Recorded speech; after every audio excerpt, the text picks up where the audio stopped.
이 시편 113편은 그 전에 우리가 얼마 시간이 좀 됐죠. 저녁 기도회 하면서 시간이 좀 지났는데 그 전에 했던 111편 또 112편에 이어서 소위 할렐루야 삼총사라는 별명이 붙은 세 편의 시 중에 제일 마지막 이 대미를 장식하는 찬양시가 되겠습니다.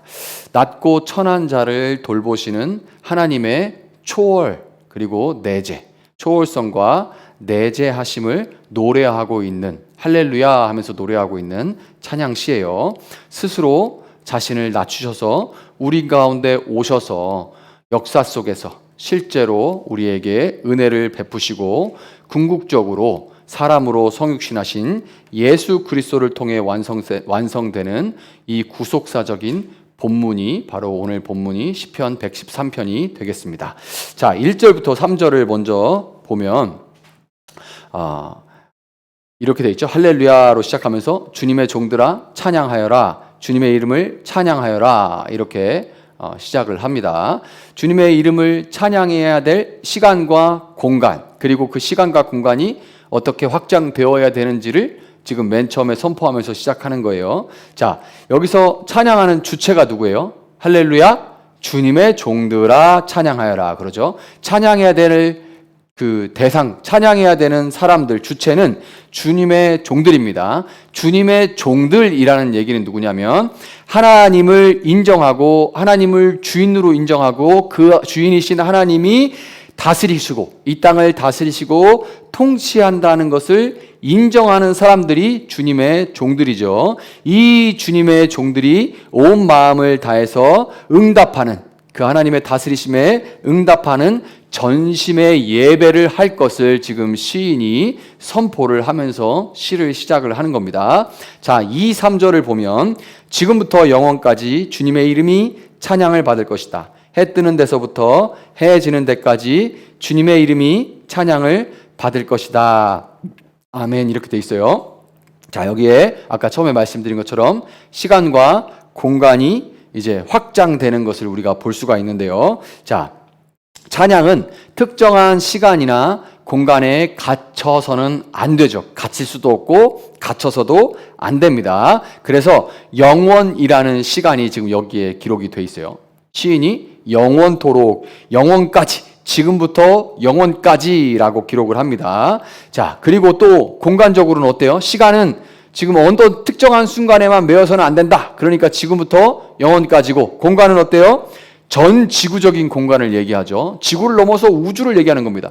해 뜨는 데부터 해 지는 데까지라는 얘기는 동쪽에서 서쪽까지가 아니라 온 우주를 아우르는 거예요. 이 모든 전 우주가, 온 세상이 하나님의 찬양의 역사의 무대라는 것을 가리키고 있습니다. 그러니까 결국 1절부터 3절까지 시인이 하고자 하는 얘기는 뭐냐면 성도의 모든 주님의 종들, 성도들의 일상 전체가 찬양의 자리가 되어야 한다는 것을 뜻하는 겁니다. 어디 가나 어느 순간이나 매 순간에 우리는 하나님을 인지하고 하나님이 우리의 주인이심과 그분이 우리 삶과 또 우리가 발딛고 사는 모든 시간과 공간 속에서 다스리고 계시는 것을 인정하고 그 모든 것이 찬양의 자리가 되어야 한다는 것을 선포하고 있는 겁니다. 자, 4절부터 6절을 보면 4절부터 6절 중에 먼저 4, 5절을 먼저 보면 주님은 모든 나라보다 높으시며 그 영광은 하늘보다 높으시다. 주 우리 하나님과 같은 이가 어디 있으랴 이렇게 얘기를 해요. 높은 곳에 계시지만 이게 아까 처음에 말씀드린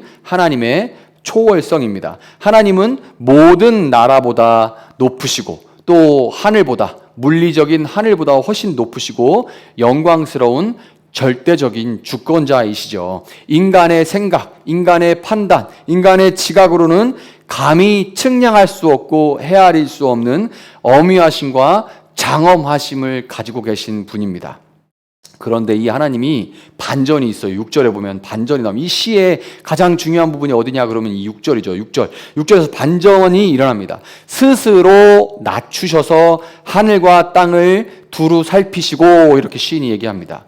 스스로 낮추시고 비하이죠. 비하, 스스로 낮추시다. 자, 이 본문의 핵심 반전의 부분입니다. 거룩하고 두려운 이름의 하나님이 하늘과 땅을 두루 살피신다는 것은 스스로를 낮추시는 그 수준으로 낮추시는 극진한 사랑을 의미하는 거예요. 저 높은 보좌 위에 머물지 않으시고, 사실 인간이 믿고 의지하기 좋은 그런 신들은 사실 저 구름 위에 있어서 크고 힘있고 그런 신들을 인간이 상정하고 그런 신들 앞에 부복하는 걸 사람은 근본적으로 더 좋아하는 것 같습니다. 그런데 우리 하나님은 그렇게 하늘 위에만 머무시는 분이 아니죠. 피조세계와 당신께서 지으신 이 세상과 인간의 삶에 들어오셔서 직접 개입하시는 은혜의 하나님이고, 그 은혜의 시작점이 바로 무엇이냐? 하나님이 스스로 자기를 낮추시는 비하, 이것이 바로 하나님 은혜의 시작입니다.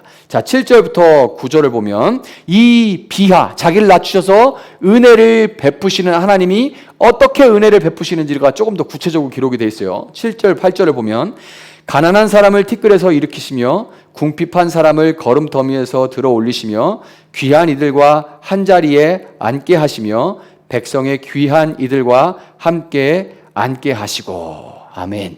자, 그러니까 하나님이 스스로 낮추시는 그 낮추심의 목적이 뭐예요? 온 우주에 비교할 바 없는 높으신 하나님이 스스로를 낮추시는 그 이유는 바로 비참한 인생을 돌보시기 위해서입니다. 비참한 인생을 돌보시기 위해서.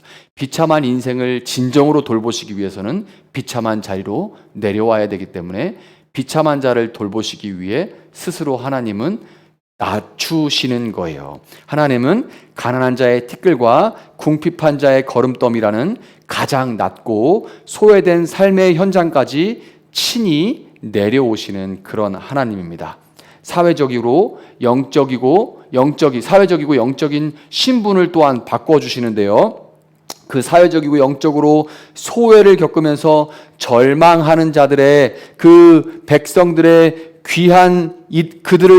그 귀한 사람들과 함께 한 자리에 앉히시는 역전의 은혜를 베풀어 주시는 분이 바로 하나님이에요.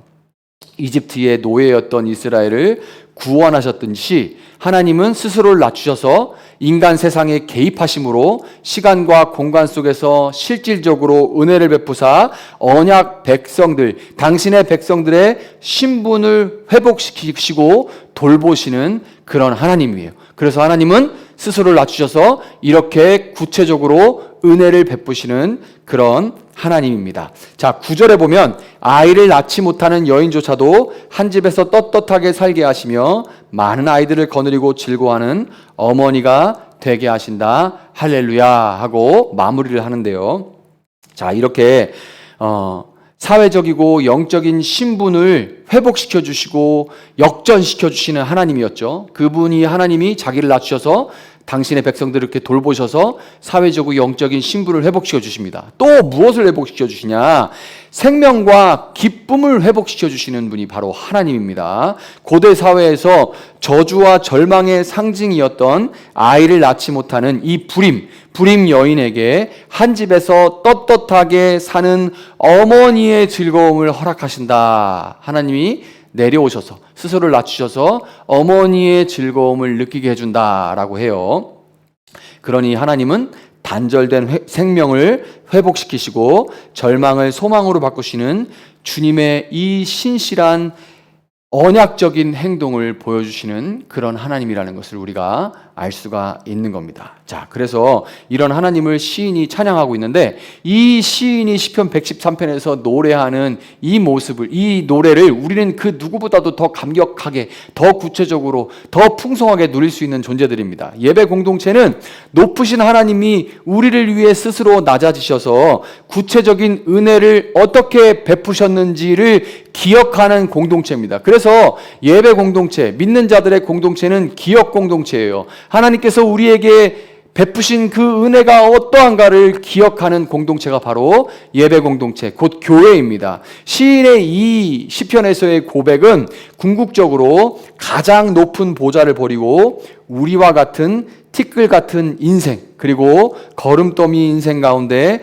친히 인간의 몸을 사람의 몸으로 오신 예수 그리스도의 성육신 사건에서 온전하게 완성이 됩니다. 그러니까 시인은 113편의 시인은 그것을 온전히 알았는지는 모르지만, 그러나 성령의 은혜 가운데 앞으로 오셔서 사람으로 이 땅에 오실 하나님의 아들 예수 그리스도의 그 성육신 사건을 지금 노래하고 있는 겁니다. 그가 노래한 것은 예수님이 오심으로 온전히 이루어진 거예요. 주님은 죄로 인해서 영적으로 잉태하지 못함과 비참함 속에 있던 우리를 살리시려고 스스로 낮추셔서 십자가를 지셨고, 우리를 하나님 나라의 귀한 자녀들과 함께 앉혀주시는 완전한 신분 역전의 은혜를 베풀어 주셨습니다. 하나님께서 시편 113편에 노래한 그 놀라운 은혜를 비하하심으로 낮추셔서 베풀어 주신 그 은혜를 온전히 예수님이 우리에게 이루어 주셨어요. 예수님이 세상에서 가장 얕은 그 십자가의 자리로 가심으로 말미암아서 존귀한 성도라는 이름을 우리에게 주심으로 우리의 신분이 온전히 역전이 된 것입니다. 자, 그리고 우리 오늘 그렇기 때문에 이 기도의 자리에서 우리의 무너진 자리를 돌보시기 위해 스스로 낮추시고 삶을 역전시켜 주신 그리스도의 크신 은혜와 예수 그리스도의 그 모든 은혜 가운데 드러나는 예수 그리스도의 중심성을 우리가 전심으로 붙들어야만 하는 거예요. 내 힘과 능력이 아닌 오직 낮은 자를 두루 살피시는 하나님의 구체적인 그 사랑과 은혜를 우리가 신뢰하면서 평생토록 그 거룩한 이름을 찬양하고 일상에서 주의 법도를 살아내는 복된 성도님 될 수 있기를 예수님의 이름으로 축복합니다.